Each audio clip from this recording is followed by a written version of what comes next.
When communities experience rapid change and development, how do we ensure that there's still a connection to the past? One route forward involves examining heritage with a new set of eyes and interrogating the present from an outsider's perspective. It's a combination that can lead to a fresh outlook informed by what's come before, rooting new projects and products in place. This is Monocle on Design.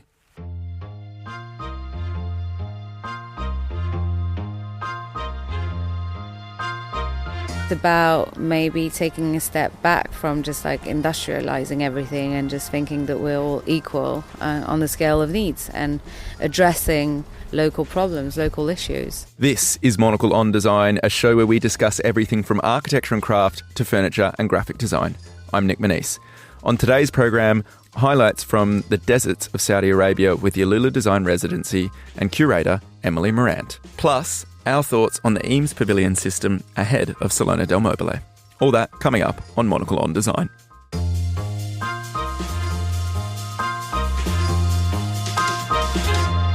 G'day, Grace Charlton. Oh, hi. Hi, Monocle's Associate Editor of Design and Fashion. That's me. Yeah, that is you. How's life going? You seem pretty good. It's okay. I feel like we've been in 4 back-to-back production weeks. I'm not really sure, or maybe we're going to enter 4. I just feel like my life is an endless production week. All kind of just a little bit of a blur, isn't it? Yeah, because we're basically... Yeah, fill our listeners in. Let's peek behind the curtains. I know the radio show seems fun, but we're making stuff. We're making a magazine. That is our main job. This is just a hobby. We've done different production weeks for the May issue. We've got the Salone issue coming up. There's also Confect, which is Monocle's sister magazine. That was being produced a few weeks ago, but it's just hit stands now, and it looks amazing. You mentioned the Salone newspaper there, which is what we are like deep in the trenches of right now, which is exciting and I think relevant for our listeners because in a few weeks' time, we're going to be there reporting on the ground, building a couple of shows around what's happening. And I guess to contextualise it, it is the world's biggest design event. So it's all centred around the trade hall, the Rofiera, but then across the course of the week, there's events in galleries and showrooms across the city. I mean, how does it compare to, you go to fashion events and you go to design events, scale of Salone? Are we overdoing it? Are we overblowing it? Or is it actually massive? No. It's insane. The scale of it, you just can't compare a fashion week with design week because also, Milan, for context, I think is quite a secretive city. It's a lot of closed-off courtyards. You can't really access many places. You just have to know, you need to come armed with a good address book. But fashion events as well are so exclusive. There'll be 5 PRs with iPads at the front of a show, making sure that only people on the guest list are getting in. You often have to show your ID to go to one of the big brand shows like Prada because they don't want anyone transferring tickets. Salone or contrasts Milan massively. Anyone can just go into these things and see these exhibitions and people respond to it. We'll see queues around the block and it just feels like an open air festival the whole time. It's so fun. I can't wait. 370,000 people go to the trade hall alone, which is crazy. So you think about the number of people that are going just to the trade hall, plus all those that don't. I mean, you and I probably like to spend time in the city a little bit more. That's sort of where a lot of the fun parties are happening. And a lot of the new products are being released. A lot of the new products are being shown at the likes of the Triennale Museum, which is what I want to talk about now, because they're going to be this year during Milan Design Week showing the first flat pack Eames house. This is a concept that's been developed with Catal. Do you know a little bit more? Yeah, apparently it took 4 years of developing to even make it come to life. Because you hear flat pack house and I don't think it registers in your brain, but it really is an Eames designed pavilion/house that people can erect and sort of customize and do whatever they want with. And it's just panels and cross beams essentially. But how cool. I mean, it's sensational. And there is going to be a story about it in the Salone del Mobile newspaper, which we're working on as we talk to the top. So you will be able to pick up a copy and buy it and read about it. But I think it is worth discussing now, just kind of ahead of it. It's based on Charles and Ray Eames's house in California, in Los Angeles, in the Palisades. It is called Case Study 8. This is the thing I find so fascinating about, I guess, kit homes, which is essentially what this is they're often kind of developed at times of emergency or where there's housing shortages. So these case studies were built post-World War II as part of a bigger project. It was all about looking at fast construction methods. How do you house populations that have been displaced? How do you house a growing population? And this kind of presented this wonderful way forward. I think the reason I also find it so fascinating is, maybe it's an architecture that is not specific to a place, but I think the actual principles of the house are wonderful.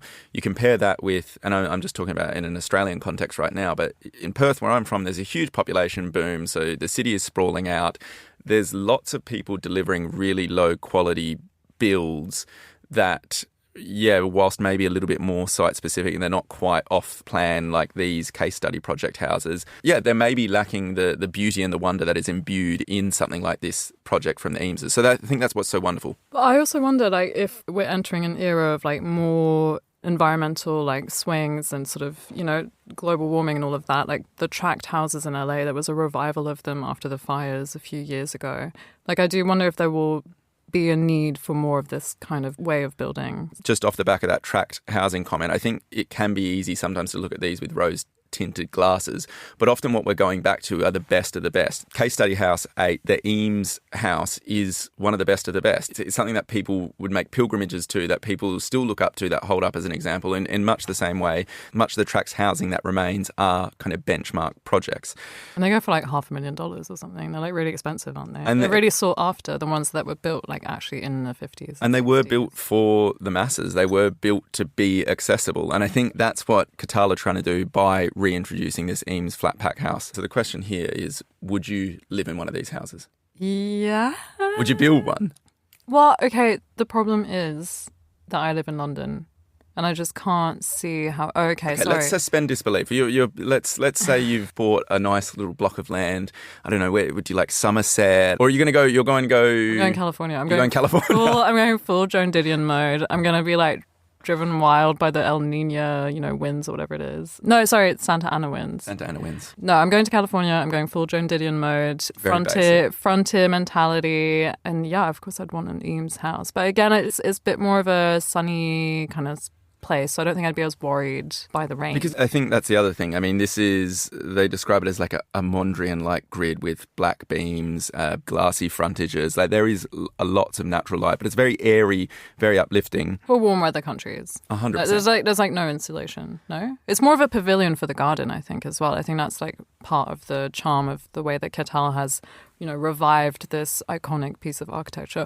Also, what I think is quite fun, Charles and Ray Eames are really loved and known and celebrated for all the furniture that they do, but they were also architects, and you don't necessarily get to engage with that in terms of a consumer. But now you can. It's wild. It actually blows my mind if I really think about it. Yeah, it's wonderful. I think there's this thing of being able to... We all know great architects. Maybe we get a chance to visit one of their buildings, but I think the opportunity to actually stay and live in one and really understand what made them so wonderful and so respected is a whole other level. I like the fact that you also mentioned that this is kind of like a pavilion for the garden, because I think it's appropriate that Qatar, who are a Spanish brand that specialise in outdoor furniture, are actually making it. So it's going to be, the official title is the Eames Pavilion System. One of the concepts is called the Shelter House, which is a one-storey open-plan timber design. And what I love is the fact that these actually, whilst they never went into mass production, they were designed to be mass-produced. So it's just, all I'm seeing this kind of project as is just like, there's just like been a brief stop in time and it's finally been revived and back into action. For me, I think as the pieces that I've written on them, I'm also interested in their process. So their whole thing was about iterating and ideas and living with the ideas. Their stories, it sounds like being a member of their family would have been amazing, but also exhausting, because they would bring everything home and test it, trial it, use it, see if they could work out the errors. Essentially, their children, their friends were their guinea pigs. But I think that's a wonderful thing. I think it's making something in the isolation of a workshop and then putting it into mass production is very different to making a prototype, living with it, testing that prototype, and then ultimately putting it into production. I think they really embody a type of like American enthusiasm that I'm really jealous of. Speaking of living with design, we're going to head to Saudi Arabia now, where we're going to hear a conversation I recorded with Emily Marant at the AlUla Arts Festival. She's one of the curators for the AlUla Design Residency. So we talked a little bit about this previously, but the Arts Festival was a 2-month-long event which included artist residencies, which we're going to talk about in a moment, but also design prizes, exhibitions. I mean, AlUla is one of the most beautiful places I've ever visited. This like super historic settlement that's on the route to Medina. So it was a place that people would come through on pilgrimages. So yeah, it's always been a location of exchange, cultural exchange, which I think is what makes this event so significant. It's because it is about bringing people in from all over the world to kind of look at what's happening in AlUla, understand it, and then ultimately create something off the back of it. I was admiring your Instagram post the other day at Nick Monisse, if any listeners want to give him a follow. And it was like, what's amazing are these sort of rock sand formations with doors carved into them. Yeah, so the old town of AlUla is made essentially a clay construction, which people lived in until the 1970s, I want to say, like until very, very recently. Yeah, like thousands of years old structures. And now they're putting like hyper-futuristic art installations in there? No, so that's out in the desert as well. There is so much that's called Desert X. No, in the actual old town itself, they've just restored it and they've left it as is. There was a little bit of me that was like, oh, is it going to be lots of like trendy bars and restaurants and these sorts of things? As I guess Saudi Arabia kind of culturally shifts, but it's not. They've essentially just restored it and been like, that is just what it is, and we want to show the state that it was in. So there's all these kind of wonderful things happening there, which also includes this artist residency, which Emily Marant, she's an amazing curator, is helping to lead. Again, what I like is they kind of bring people in from all over the world. You spend a couple of months in AlUla, you understand the place, you can look at materiality, you can look at architecture, you can talk to people. It's about, I guess, building a better AlUla, but also more broadly exploring ideas that can be applied across the globe. And I think that's what makes it so remarkable. But rather than having me hammer on about it, let's throw to my conversation with Emily Marant now.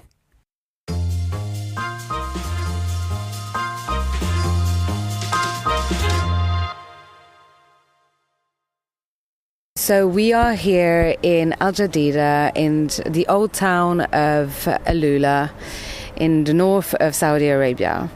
And we're actually sitting in a renovated mud house. So those were the original houses of AlUla. They're adobe, which is one of the beautiful materials that has been used in the past through the residencies by one of our residents called Leo Orta to do a collection of furniture. So we're in the environment that is the environment that designers draw inspiration from to create whatever they have to create. You've mentioned the residency there. Explain that a little bit for our listeners. What is it that you're running? What's the operation here? So a couple of years ago, Arts AlUla paired up with the French Agency for the Development of AlUla to create a program that would enable creatives, so artists and designers, to come to AlUla and to actually start thinking about, art and design and all of the arts, actually, kind of made from within, so made from here and kind of for here. So there were all these plans of, starting those amazing museums and collections, but there was also a strong will to have things created here. That's kind of how things all started, and the art residency kicked off, and a couple of years later we started the design program. Today we're celebrating our second residency, so every time it's kind of a cohort of 5 designers or studios, 5 practices, I would say. They come here for 3 months. It's it's challenging because you are in the middle of the desert, no matter how it's kind of cozy, because it's a cozy desert. There's shadow and there's water, and so it's a comfortable desert.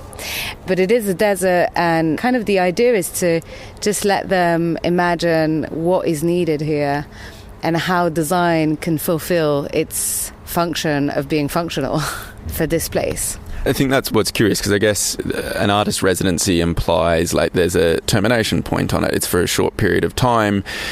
What can design do, and what can this residency do for a place like AlUla? It's going through huge developmental changes. There's a lot of investment in infrastructure here. What role do you see a residency playing in that? That was literally the purpose of us kind of starting this program. So AlUla's kind of going through this mutation of being a place that wasn't really taken care of, a UNESCO heritage site, to a place that is supposed to welcome thousands of visitors a year, and bottom line, a real cultural space for heritage, for contemporary art, for even Mariah is a beautiful concert hall. So there are all these activations, there's a music festival, there are runners today, there's sports events and so on. So the role of design is really understanding how this change is going to operate and how the people from here are living this change as well. So I guess designers here have kind of a double role as creators in their practice and trying to develop their own aesthetic through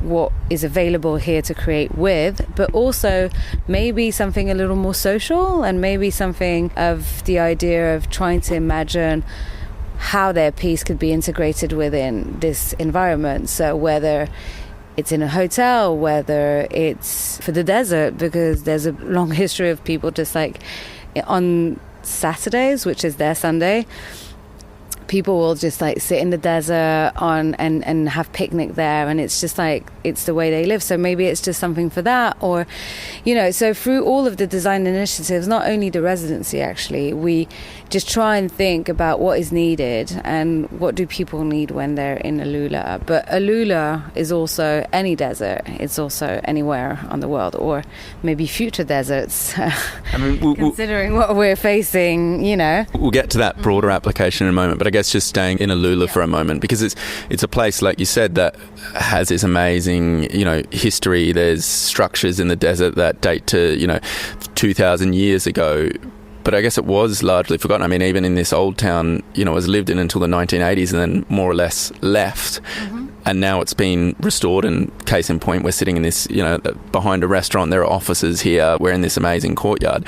What has, I guess, designing for AlUla revealed about AlUla itself? So many different things, and that's what really keeps me passionate about this project. Is every time we have a new designer, every time we have a new artist coming in, they just kind of uncover something new, a new problem, a new problematic, a new way of just transforming a material in a very kind of like nerdy way, or just thinking about how you can implement a piece of furniture and make it suddenly like a kind of public sculpture.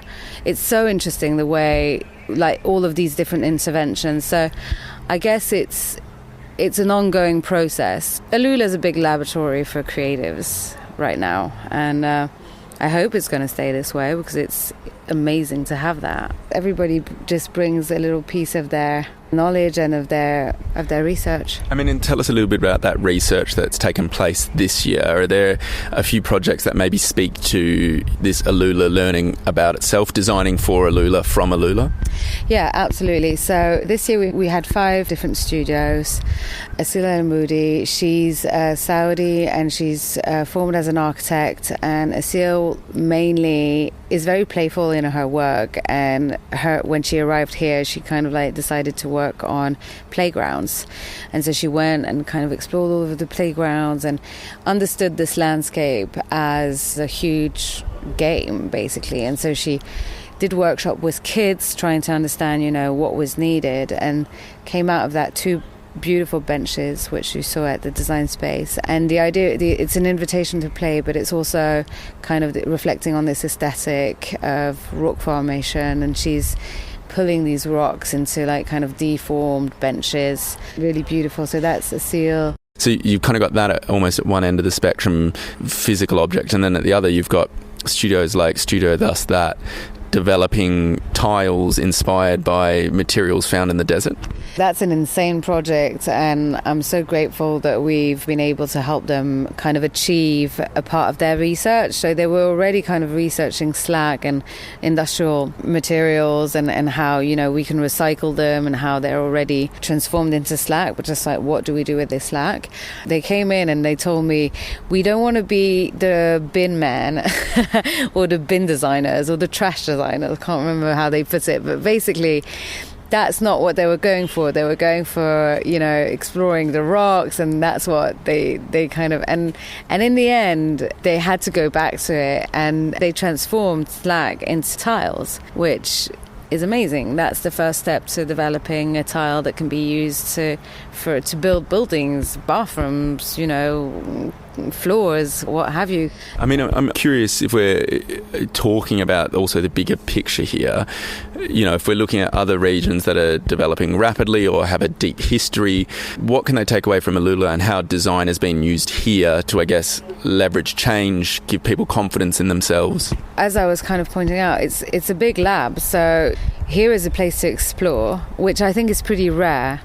And also we give them really good conditions to do it, you know, the setup. They have a production team that helps them. We have a curator on the ground that's kind of there to lead, you know, the more conceptual phase of that production. And then we also give them international exposure. Our last residency was showed at Milan Design Week. We did a beautiful exhibition. And along with that, there are all of the other design projects that I haven't really mentioned, but there's a design award that we're going to celebrate tonight, and that's more retail focus, but still kind of on the same idea of creating something that is inspired from this part of the world. So maybe, and also we started a designathon. That was fun. So the idea of that was to bring in, I think, 15 young designers or people that were just trying to experiment design, and we brought them in here, and they got to visit a couple of places in AlUla, and then there was this race to design a piece, and the results were astonishing. It was just like great. And so some of them are in the exhibition right now. I think they're different things. I mean, either you look at the final product, which in this case I'm not sure that's what we're really interested in. I think the way we do it and the processes that we're kind of crafting here are probably as important as the final result. I think just the path, the research, the people, the connections. I think bringing minds and creatives from the world to just reflect on one place is probably something that's quite unique. So that's something that you can definitely explore. And I think in some ways, isn't that the future of design? Because, you know, shipping goods from one place to another haven't proven to be the most efficient. And so now we're looking at other solutions and bringing people to just apply their language and aesthetic language and reflection and research to some problematics that aren't necessarily theirs.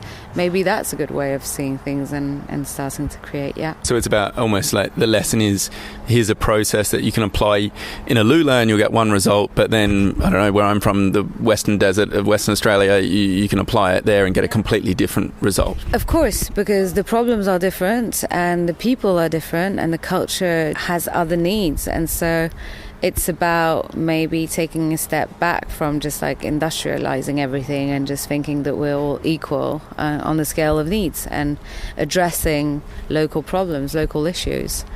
And then can I, you know, if I'm a person that's from AlUla that lives here, what does this residency do for me? What's your hope for the people of AlUla? I mean, we engage a lot with communities here. So every designer or artist actually that comes to AlUla and starts, you know, being part of one of our projects or programs will at one place or another encounter the public here for different reasons, because we do public programs. So we organize talks, we organize workshops, and we have a lot of the community coming. You know, I was giving the example of I was there for a SEALs workshop, and I think we had 20 kids or something. It was really brilliant. And the parents came, and they were all kids from AlUla.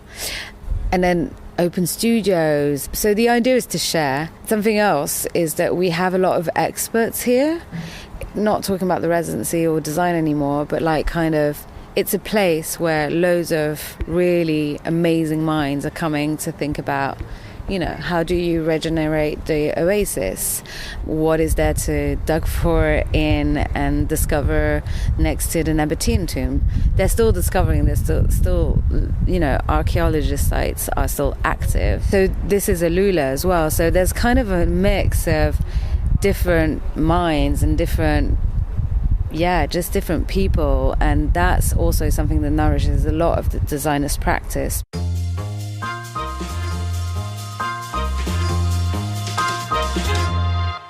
That was Emily Marant, who is helping curate the AlUla Design Residency. Nick, would you want to be in residency in a desert? Absolutely. This is genuinely one of the most beautiful places I've ever been. It was the landscape. I think what makes it so remarkable is that when you think of desert, maybe you think of kind of like a singular sort of landscape, but you would drive 30 minutes in a different direction and get a completely different kind of desert. You would get, huge sandy plains. Sometimes you get these really intense rock formations, but the rock formations would also change. There's also the ancient historic site of Hegra there as well, which is, buildings being carved into stone. And I'm talking 5-6 meter high ceilings. I have no idea how they did this. It's a cradle of civilization, but also a cradle of creativity. And I really, really loved it. But I also think AlUla's also fascinating just in terms of the fact that in lots of places around the world, designers are used as a tool to uplift communities for kind of rapid development. This is a place where Saudi Arabia is investing a lot of money. They've identified it as a really important location. I mean, do you think, whether in AlUla or elsewhere, designers, are they a critical or integral tool to these sorts of projects? I think there's definitely an element of soft power to good design and sort of, supporting it. In French, you say that you don't attract flies with vinegar, but rather with honey. Saudi Arabia has been on this mission for quite a few years, if not a decade now, in terms of building themselves as a cultural centre to attract tourism mostly and sort of, rehabilitate their image on the international stage. Over 70% of Saudi Arabia's population is under the age of 35. This is a really young country that is trying to sort of determine the way it wants to be perceived on the world stage, and they're banking a lot on design. Now, obviously, there's conflict in the Middle East. Iran is bombing parts of the country. This is really going to harm the sort of effort to get tourism into Saudi Arabia and places like AlUla. It's sort of too early to tell how much this ongoing news story is going to really affect their long-term, image on the international stage. But I have a feeling that actually investing in culture and design and stuff like this is playing the long game, and I don't see it harming it too much. I don't know. It's so hard to tell. It's like gazing into a crystal ball. It is a little bit, but I also think, and I've got friends in Dubai as well, and you look at this whole region and they are really pushing on as business as usual. They've been a little bit of collateral in this war, but they've not been directly involved in it. I think that has really been important so far. To speak to your point about a large majority of the population being under 35, I was kind of blown away by the creativity I saw there. There are streetwear brands. I bought this amazing t-shirt from Not Boring, and I've been wearing it everywhere. It's got a Saudi radio station on the front.